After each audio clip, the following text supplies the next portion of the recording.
Hello everyone, welcome to my YouTube channel. आप सभी को स्वागत है हमारे आज के इस वीडियो में। फ्रेंड्स, जैसा कि आप लोगों ने थंबनेल में देखा, इस वीडियो में हम लोग देखने वाले हैं नॉर्दर्न रेलवे दिल्ली का कंपटीशन लेवल और थोड़ा सा हम यहाँ पर कट ऑफ को एनालाइज करने की कोशिश करेंगे। देखिए, वैसे मैं नॉर्मली कट ऑफ की वीडियोस नहीं बनाता हूँ और ना ही मैं किसी को प्रेफर करता हूँ कि ज़्यादा आप लोग कट ऑफ के वीडियोस देखें, लेकिन मेरे पास जो है कम से कम पिछले 6 महीने से लगातार कमेंट आ रहे हैं कि सर एक बार कट ऑफ को एनालाइज कर दो।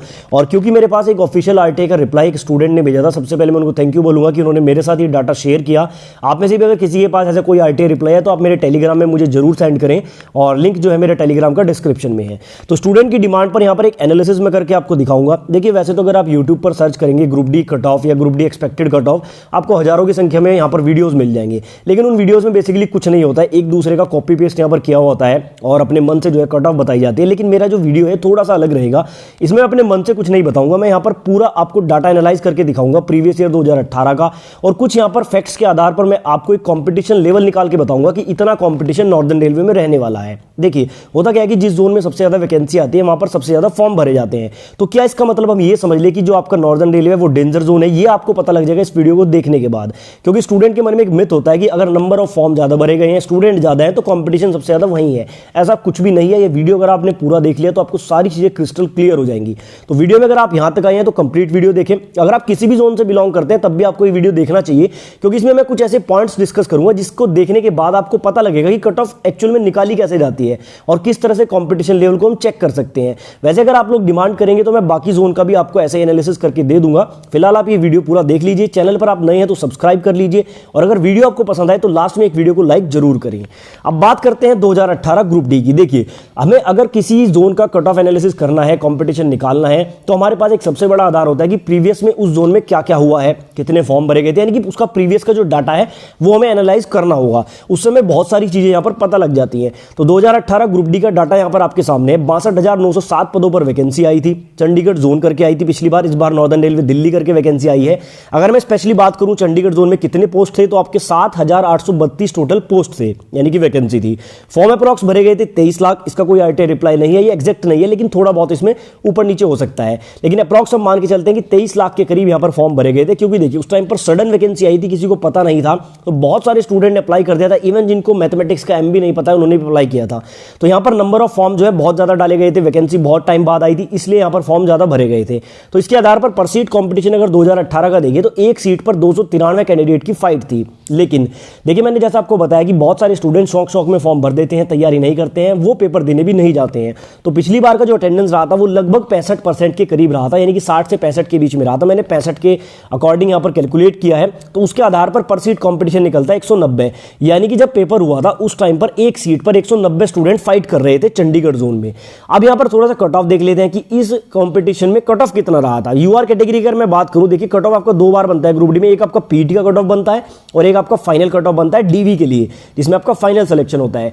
पीटी का जो कट ऑफ रहा था, ये मैंने अप्रॉक्स ले लिया है 75 समथिंग कुछ था, जैसे 68 पॉइंट समथिंग था, लेकिन मैंने पूरी फिगर में ले लिया है। तो 75 के करीब आपका यूआर का कट ऑफ था, ओबीसी का था 68, एससी का था 64 और एसटी का था 55। ये आपका वो कट ऑफ था जिसमें पीटी के लिए सिलेक्शन हुआ था। यहां पर भी एक डाउट आपका क्लियर करना चाहूंगा, पीटी के लिए 3 लाख अभ्यर्थी बुलाए जाएंगे इस बार, 1 लाख वैकेंसी के 3 गुना। पिछली बार भी जैसे 62,000 थे तो 3 गुना बुलाए जाते हैं पीटी के। कुछ स्टूडेंट को कंफ्यूजन है कि यहां पर वैकेंसी के इक्वल बुलाए जाएंगे, वो आपके डीवी के लिए बुलाए जाएंगे, ठीक है ना। जैसे आपका पहले एग्जाम होगा, एग्जाम के बाद पीटी के लिए 3 गुना और फिर पीटी के बाद जो कट ऑफ बनेगी उसमें 1 गुना, जितनी वैकेंसी है उतने बुलाए जाएंगे। ये भी आपका डाउट यहां पर क्लियर रहना चाहिए। अब यहां पर बुलाए गए थे 3 गुना अभ्यर्थी, तो ऑब्वियस सी बात है 3 गुना बनाएंगे तो कट ऑफ थोड़ा सा लो रहेगा, तो कट ऑफ रहा था इतना। लेकिन इस कट ऑफ पर सिलेक्शन नहीं होता, ये मैं आपको बता दूं। कट ऑफ पर सिलेक्शन होता है ये वाला, जो आपका डीवी का कट ऑफ होता है, और ये नॉर्मलाइज स्कोर है, ठीक है ना, पूरा कंप्लीट स्कोर है। अब जो फाइनल सिलेक्शन हुआ था पीटी के बाद वो 79 समथिंग पे कुछ हुआ था आपका यूआर कैटेगरी में। ओबीसी का हुआ था आपका 73 समथिंग पे, एसटी का हुआ था 68 पे और एसटी का हुआ था 61 पे। यानी कि ये वाला कट ऑफ है सिलेक्शन वाला, इतने नंबर पर स्टूडेंट का फाइनल सिलेक्शन हुआ था, उनको जॉब मिली थी। अब यहां पर एक डाउट मैं आपका और क्लियर करना चाहूंगा, जैसे कुछ यूट्यूब चैनल पर बताया जाता है कि 40 नंबर पर भी सिलेक्शन होगा। ये बात मैं मानता हूं कि पिछली बार भी 40 नंबर पर सिलेक्शन हुआ था, इस बार भी 40 पर सिलेक्शन होगा, लेकिन किसी पर्टिकुलर जोन में, सभी जोन में नहीं। अगर मैं बोलने लगूं दिल्ली में आपका 40 नंबर पर यूआर कैटेगरी में सिलेक्शन हो जाएगा तो बिल्कुल गलत है, ठीक है ना। यहां पर वेरिएशन आता है, क्वालिटी ऑफ कैंडिडेट्स मैटर करते हैं। पूरी हिस्ट्री अगर आप एग्जामिन करेंगे आपको पता लग जाएगा। कुछ ऐसे पर्टिकुलर जोन होते हैं जहां पर 40-50 नंबर पर भी सिलेक्शन हो जाता है, वो भी मैं आपको आगे वीडियोस में बताऊंगा। अब देखिए, अगर किसी कैंडिडेट का यहां पर सिलेक्शन 79 नंबर पर हुआ था, आपको बताया कि पिछली बार नॉर्मलाइजेशन हुआ था बहुत जबरदस्त, ठीक है ना, 10 10 20 20 40 40 45 नंबर भी बढ़े थे। तो मैं यहां पर मानकर चलता हूं कि 10 नंबर का एक मिनिमम नॉर्मलाइजेशन सभी स्टूडेंट का हुआ था, यानी कि जिस स्टूडेंट का यूआर कैटेगरी में 79 पर सिलेक्शन हुआ था उसके रो मार्क्स होंगे 69, ठीक है ना। और एक बात यहां पर और क्लियर कर दूं, देखिए कोई अंतर्यामी नहीं होता है, मैं भी कोई अंतर्यामी नहीं हूं, सिर्फ मैं आपको डाटा के आधार पर ही सारी चीजें बता रहा हूं।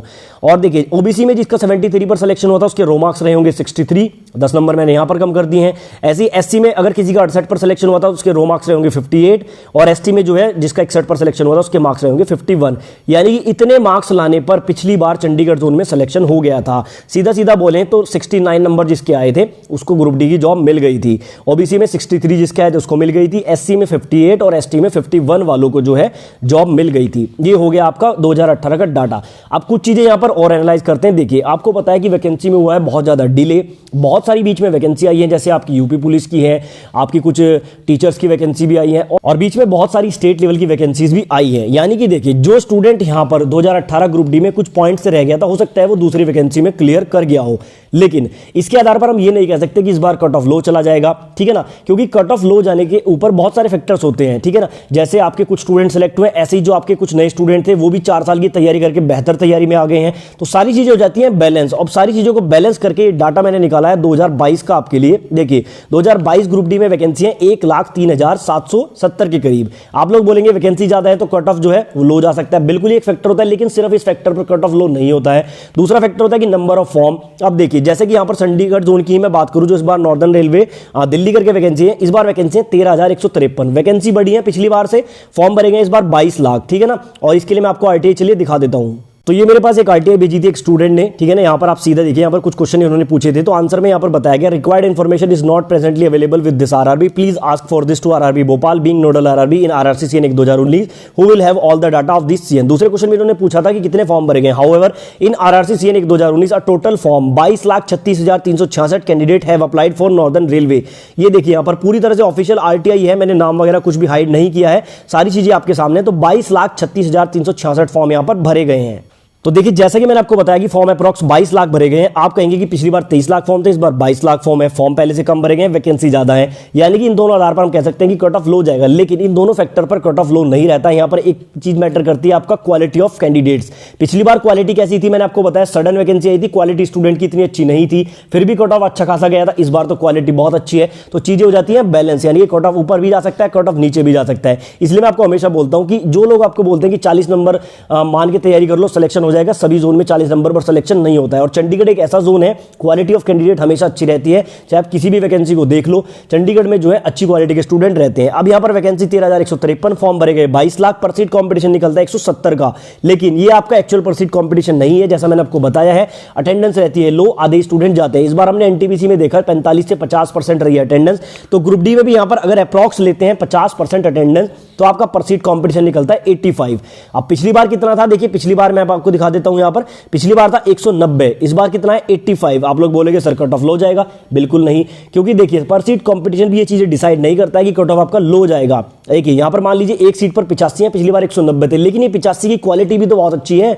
आप देखो 3-4 साल से जो स्टूडेंट तैयारी कर रहा है, क्या उसकी क्वालिटी इंप्रूव नहीं होगी? हालांकि मैं मानता हूं बीच में बहुत सारी वैकेंसी आई हैं, बहुत जगह स्टूडेंट लग गए हैं, लेकिन फिर भी चीजें बैलेंस हो जाती है। अब इन सारी चीजों को अगर हम एक पॉइंट पर आधारित करें तो मैं ये कहता हूं कि पिछली बार से कट ऑफ लो रहेगा, लेकिन ज्यादा लो नहीं रहेगा, क्योंकि चंडीगढ़ हमेशा ही एक अच्छा जोन रहता है। अब बात कर लेते हैं सीधा कट ऑफ की। देखिए यूआर की अगर मैं बात करूं, देखिए आपको लेना है सिलेक्शन, यहां पर मैं आपको पीटी वाला कट ऑफ नहीं बता रहा हूं, मैं सीधा आपको डीवी वाला कट ऑफ बता रहा हूं, यानी कि फाइनल सिलेक्शन जितने नंबर पर आपका हो सकता है। दूसरा मैं आपको बता दूं, मैं कोई अंतर्यामी नहीं हूं, चीजें मैं आपको बहुत ज्यादा फैक्ट्स के आधार पर बता रहा हूं, लेकिन फिर भी यहां पर ये एक्यूरेट नहीं होती हैं। देखिए डीवी के लिए जो मेरे अकॉर्डिंग यहां पर कट ऑफ रहेगा, यानी कि फाइनल सिलेक्शन के लिए जो कट ऑफ रहेगा यूआर कैटेगरी का, वो 70 से 74 के बीच में रहेगा, मिनिमम 70 मैक्सिमम 74। पिछली बार मैक्सिमम 79 था, यानी कि उससे तो कम ही रहेगा, लेकिन ज्यादा कम भी नहीं रहेगा, क्योंकि क्वालिटी ऑफ कैंडिडेट्स बहुत अच्छे हैं यहां पर। ठीक है, बात करते हैं ओबीसी की, तो 65 से 70 के बीच में फाइनल कट ऑफ का रह सकता है, मिनिमम 65, और उसमें 66 भी हो सकता है, 67 भी हो सकता है, मैक्सिमम आपका 70 तक जा सकता है। एससी की बात करूं तो 58 से 62, और एसटी की बात करूं तो 50 से 56 के बीच में फाइनल सिलेक्शन आपका हो सकता है। अब क्योंकि ये आपका नॉर्मलाइज स्कोर है, तो यहाँ पर रो स्कोर तो बेसिकली कम ही रहेगा। आपको पता है कि नॉर्मलाइजेशन इस बार अवॉइड करने की कोशिश की जा रही है, लेकिन ग्रुप डी में नॉर्मलाइजेशन पूरी तरह से अवॉइड नहीं हो सकता, ये बात आपको भी पता है। लगभग 1.5 से 2 महीने आपका एग्जाम चलेगा, तो नॉर्मलाइजेशन तो बिल्कुल आपका यहाँ पर होना है, लेकिन क्योंकि इस बार बोला जा रहा है कि परसेंटाइल नॉर्मलाइजेशन होना है, चीजों को अवॉइड कर रहा है, तो थोड़ा सा यहाँ पर नॉर्मलाइजेशन का इफेक्ट कम देखने को मिल सकता है। तो अब आते हैं सीधा रो मार्क्स पर, कितने रो मार्क्स पर आपका सिलेक्शन हो सकता है। देखिए अगर मैं बात करूं यूआर कैटेगरी में, तो 65 से 68 के बीच में अगर आपके रो मार्क्स आते हैं आफ्टर नॉर्मलाइजेशन, वो 70 से 74 तक जा सकते हैं, सिलेक्शन के चांसेस बनते हैं। ओबीसी की बात करूं तो 62 से 64 के बीच में अगर आपका रो स्कोर आ रहा है, तो 65 से 70 होकर आपका सिलेक्शन हो सकता है। 52 से 56 में एससी पर और 46 से 48 पर एसटी में आपका सिलेक्शन हो सकता है। यानी कि यहां पर जो आपका मेन आपको स्कोर लेके आना है वो है ये वाला, लेकिन मैं फिर भी आपसे कहूंगा कि आप इस वाले को टारगेट मान के तैयारी करें। अगर इसको टारगेट मानोगे तब जाकर कहीं इतने मार्क्स आते हैं, नेगेटिव करने के बाद इतने मार्क्स आएंगे तो यहां पर सिलेक्शन के चांसेस बनेंगे, ठीक है। और साथ ही मैं आपको बोलता हूं कि मैक्सिमम मार्क्स लाने की कोशिश करो, जरूरी नहीं है मैंने ये बता दिया आप इसी को मान के तैयारी करो, जितना कर सकते हो उतना करो। ये तो एक आइडिया है माइंड में सेट करने का। मान लीजिए आप एग्जाम देने चले गए और एग्जाम में आपके हो गए 68 क्वेश्चन बिल्कुल सही, अब आपके माइंड में सेट होगा कि मैंने एक वीडियो देखा था, पूरा फैक्ट्स के आधार पर बताया गया था कि 68 नंबर पर सिलेक्शन हो सकता है। देखिए 68 आपने कर दिया बिल्कुल सही, बाकी में आपको है डाउट, तो वहीं पर रुक जाओ, क्योंकि ये 68 आपको सिलेक्शन दिला सकता है। यहां पर कुछ स्टूडेंट ये भी कर सकते हैं कि 68 सही करने के बाद जो है आप 10-12 उसमें तुक्के लगाएंगे, फिर वो गलत हो जाएंगे और ये 68 से आ जाएंगे आपके सीधे 64। तो इन 64 से तो ये 68 बेहतर है, ठीक है ना। इन 68 पर ज्यादा सिलेक्शन के चांसेस है, ना कि 64 पर। तो इसलिए यहां पर ये मैं आपको थोड़ा सा एनालिसिस करके दे रहा हूं। टारगेट मान के चलो, ये वाला जो मैंने साइड में कट ऑफ बताया इसको टारगेट मान के चलो, तब जाकर कहीं ये वाले मार्क्स आएंगे। तो ये मैंने चंडीगढ़ जोन का कर दिया पूरा एनालिसिस। उम्मीद करता हूं कि यहां पर जितनी भी बातें मैंने आपको बताई हैं वो आपको समझ आई होंगी, उनसे आप लोग सहमत होंगे। फिर भी अगर आपका इसके बारे में कोई विचार है, कोई राय है, तो कमेंट बॉक्स आपके लिए खुला है। नेक्स्ट आपको किस जोन का एनालिसिस देखना है वो मुझे कमेंट बॉक्स में बताएं, जिस पर सबसे ज्यादा कमेंट आएंगे उसका एनालिसिस मैं पहले कर दूंगा।